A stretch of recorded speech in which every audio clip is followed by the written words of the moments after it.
I got a call yesterday from David, a dear friend, dear brother, if you will.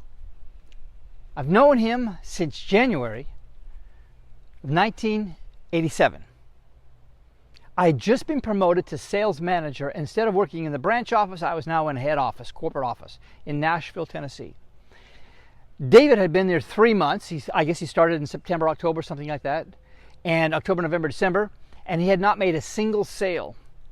He was doing so poorly, I mean, you can't get any worse. He had actually turned in his resignation.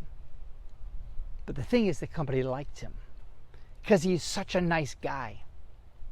And so because they were promoting me to sales manager, they said, why don't you spend a day with David and a day with the other 4 people?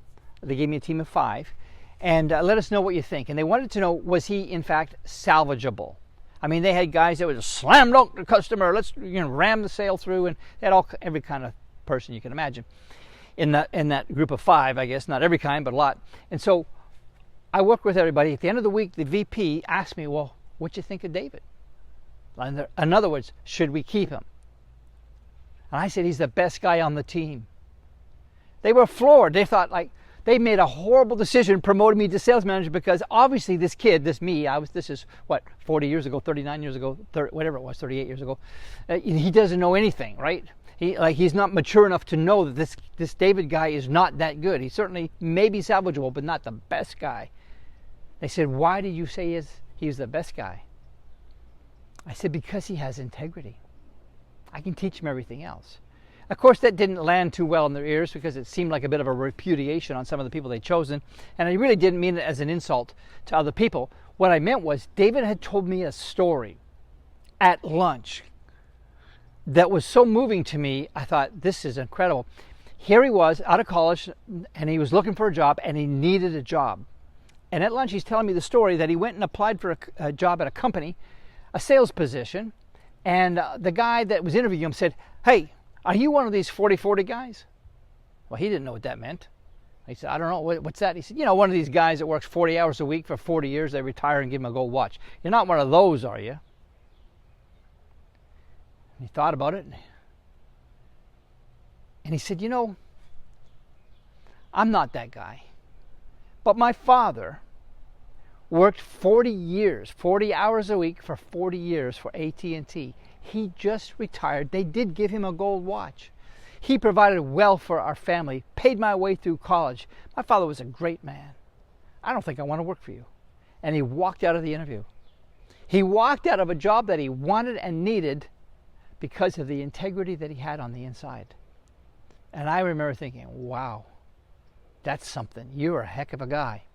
I can help you succeed in sales, no problem. And you know what? I did. And that year, he worked his way up to number 1. And in the company, there was like 25, something like that, salespeople, 5 different branch offices, 4 or 5 offices. Anyway, in the next 25 years, he was always number 1 or number 2 in the entire company. The guy they said they couldn't keep. Why did it work? Because he had integrity. And guess what? He was not slick. He never became slick. In his own words, he was dyslexic. He had a hard time sometimes formulating his ideas and saying what he wanted to say, and he looked a little bit confused sometimes, like a cat trying to pass a peach seed. Just, let me explain it to you this way. And I told him, do not try to be conformed to somebody else's image. Let people see who you are. This is the power of connection. Connection is a very, very, very powerful selling tool that is often ignored. Most of the training I've seen is focused on basically you show up, you suit up, you show up, you throw up kind of thing. You just do that and then try to hard close the customer. I was going to say those days are gone, but they're not gone. They're going to be here for as long as there's people. But there's a better way. And that better way is through connection, and let that connection let people see who you are and make sure the who that you are is a man or woman of great integrity and honesty and character. And when they sense that, it doesn't matter how well your presentation went or how good you are at other things, you'll get better at that. What they want to know is, can I trust this person? Do I want to do business with him? Trust is the highest form of human motivation, Steve Covey said. I can love somebody, but it doesn't mean I trust them. I can like them, doesn't mean I trust them. I might respect their knowledge, but it doesn't mean I trust them. It might, but it doesn't have to. But trust, if I trust you, that's a whole new ballgame. And that, my friend, is one of the keys to success. If you're struggling in sales, I'm going to say this. Quit trying to be somebody you're not. Learn how to connect with people. Learn how to create a climate of trust, and you'll go far, my friend. God bless you.